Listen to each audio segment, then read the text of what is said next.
Wifi দিয়ে আমি communication করব, তাহলে সেটার কোনো নেসেসিটি বা ম্যান্ডেটরি কিছু না।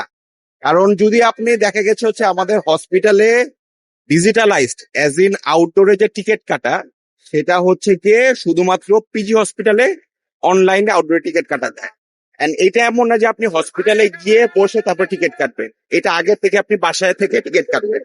সো দেয়ারফর এছাড়া অন্য কোনো হসপিটালে এই অনলাইন আউটডোর টিকিটের ফ্যাসিলিটি আপাতত নেই, তো শুধুমাত্র পিজিতেই আছে।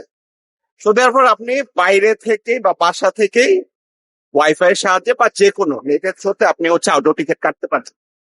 এছাড়া নেট বা ওয়াইফাই দিয়ে বা যে কোনো কিছু দিয়ে হসপিটালে কোনো ফ্যাসিলিটি অ্যাভেল করার মতো সুযোগ নেই। সবকিছু আমাদের অফলাইনে। যে কোনো টিকিট কাটেন, যে কোনো কিছুর জন্য, আউটডোর টিকিট তো বললাম, যে কোনো টেস্ট করার জন্য যত টিকিট কাটবে সবকিছু আমাদের অফলাইনে কাউন্টারে দাঁড়ায় থেকে টিকিট কাটতে হবে। সো দেয়ারফর হেলথ কেয়ার পারপাসের জন্য ওয়াইফাই এর এক্সট্রা করে কোনো নেসেসিটি নাই।